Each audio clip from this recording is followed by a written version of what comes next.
नमस्कार दोस्तों, बहुत बहुत स्वागत करता हूं आपके अपने चैनल पे। दोस्तों देखिए, हम विकास लाइफ केयर लिमिटेड के बारे में आज बात कर रहे हैं, इसके ओरिजिनल शेयर के बारे में।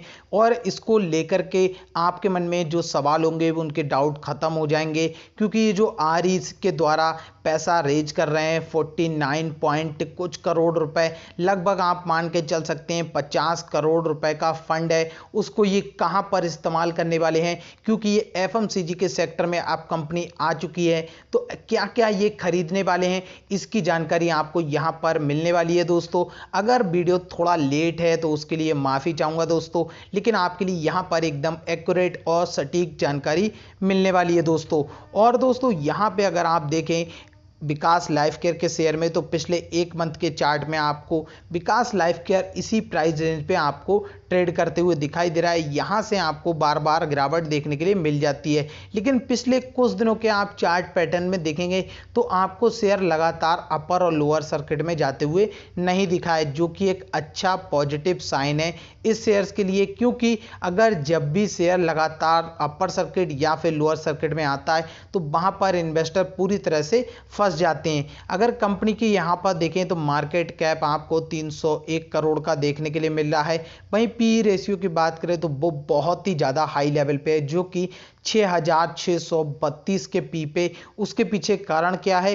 कारण उसके पीछे सिंपल सा यही है, क्योंकि कंपनी की अभी नेट इनकम इतना ज़्यादा नहीं है। प्रॉफिट यहाँ पे आपको देखने के लिए नहीं मिल रहा है, प्रॉफिट है माइनस में। इसी वजह से आपके लिए पी बहुत हाई लेवल पे देखने को मिल रहा है, जो कि समय के साथ साथ आपका ये पी भी सुधर जाएगा और नेट इनकम भी। तो अब चलते हैं ये अपना पैसा कहाँ पर लगाने वाले हैं। तो यहाँ पे दोस्तों आप देख सकते हैं विकास लाइफ केयर ने दोनों ही एक्सचेंज को इसकी इंफॉर्मेशन दी है।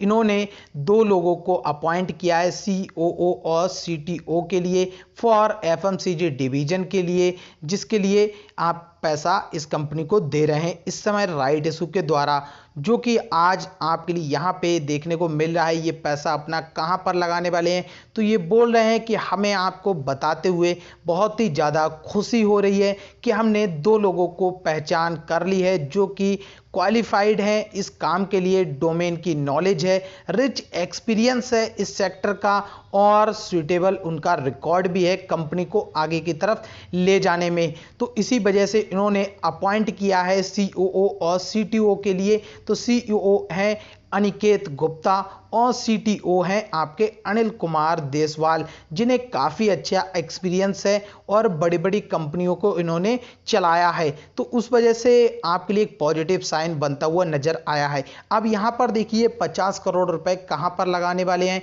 ये 50 करोड़ रुपए में से 10.25 एकड़ एग्रीकल्चर लैंड खरीदने वाले हैं। कहाँ पर? सोनीपत में। सोनीपत हरियाणा में ये लैंड खरीदने वाले हैं, क्योंकि ये कंपनी भी वहीं की है, इसी वजह से ये वहीं पर खरीदने वाले हैं। किस लिए? कोल्ड स्टोरेज की यूनिट लगाने के लिए, क्योंकि प्रिजर्वेशन के लिए और स्टोर करना है एग्री एंड फूड प्रोडक्ट के लिए। तो इसी वजह से कंपनी जो पैसा रेज करने वाली है राइट इशू के द्वारा, वो यहाँ पर लगने वाला है। तो इससे हमारे लिए अब क्लियर होता हुआ चल रहा है कि कंपनी जिस तरह से आपसे जो जो वादे कर रही है वो वादे अब टाइम टू टाइम इंप्लीमेंट भी करती जा रही है। तो ये हमारे लिए एक पॉजिटिव साइन बहुत ही अच्छा है। लेकिन दोस्तों ये जो भी पॉजिटिविटी आपको देखने को मिली है, ये सिर्फ और सिर्फ लॉन्ग टर्म में काम करने वाली है। आप बोलें कि आज ये न्यूज आई, इसके 10 दिनों के बाद शेयर नीचे जा गया, तो आप सोचें कि अब ये न्यूज बेकार हो गई, तो ऐसा नहीं है। ये आपके लॉन्ग टर्म में काम करने वाली है। तो इसी वजह से आपको इसमें जो भी आप पैसा लगा रहे हैं वो एक लॉन्ग टर्म का प्लान करके लगाइए। लेकिन दोस्तों एक चीज याद रखिए, बहुत ज्यादा पैसा मत लगाइएगा, वरना आपको लॉस भी हो सकता है। अब यहां पर एक पॉजिटिविटी आपको और देखने के लिए मिल रही है कि कंपनी को जो ऑर्डर है वो रिसीव हो चुके हैं INR 200 मिलियन का, और एक और ऑर्डर अनाउंस हुआ है जो कि आपको देखने को मिल रहा है USD में 500K, जो कि 500,000, मतलब कि आप यहां पर इतना ये हुआ डॉलर। अब इसके पीछे 70 रुपए से भी अगर डॉलर को मान लें तो आपका होता है यहां पर 35 हो जाएंगे, एक जीरो और लग जाएगा। तो अब आप समझ लीजिए इतने रुपए का एक कॉन्ट्रैक्ट इनके पास और है जो कि आपको देखने के लिए मिल रहा है। तो ये 3 करोड़ रुपए का कॉन्ट्रैक्ट है, बहुत ज़्यादा बड़ा तो नहीं है, लेकिन आपको इससे ये तो पता लग ही रहा है कि इनका जो अब रेवेन्यू आएगा कब। अभी का रेवेन्यू हम मार्च क्वार्टर की बात नहीं कर रहे हैं, इसके बाद जून क्वार्टर के आगे की बात कर रहे हैं। तो वहां पे जो इनका रेवेन्यू आएगा उसमें आपको अच्छी ग्रोथ देखने के लिए मिल जाएगी इन ऑर्डर्स की बदौलत। अब कंपनी का हम थोड़ा सा एनालाइज करेंगे।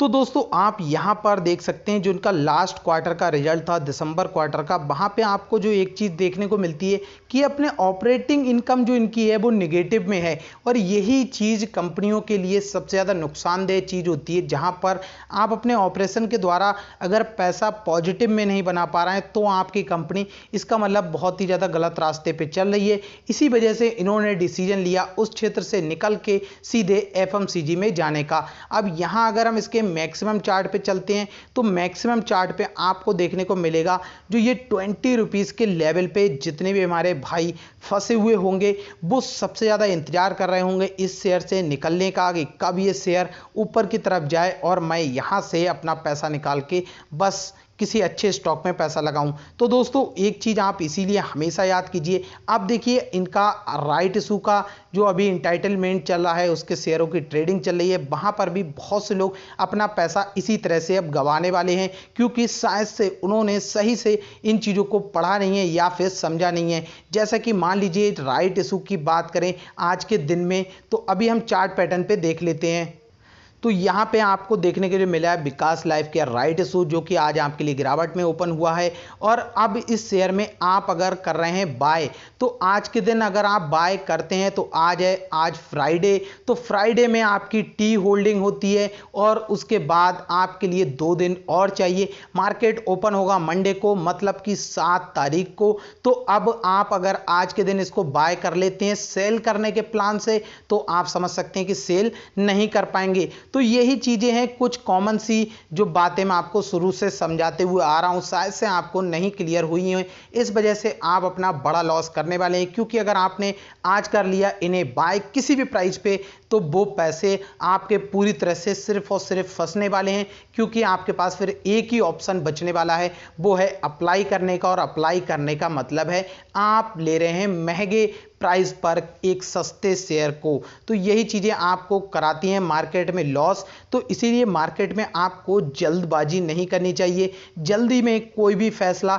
नहीं लेना चाहिए, और हमेशा अपने माइंड का थोड़ा सा इस्तेमाल करने के बाद, कैलकुलेशन करने के बाद ही आपको इन्वेस्टमेंट करनी चाहिए। क्योंकि आप अगर इस शेयर में इन्वेस्ट कर रहे हैं तो आप शॉर्ट टर्म के लिए नहीं कर रहे हैं, आप कर रहे हैं लॉन्ग टर्म के लिए। तो लॉन्ग टर्म की इन्वेस्टमेंट एक दिन में डिसीजन नहीं लिया जाता है दोस्तों। अगर मुझसे कोई गलती हुई है तो उसके लिए मैं बहुत बहुत माफ़ी चाहूँगा आपसे। आप कमेंट बॉक्स में अपनी राय दे सकते हैं दोस्तों। वीडियो कैसी लगी लाइक करके बताएं।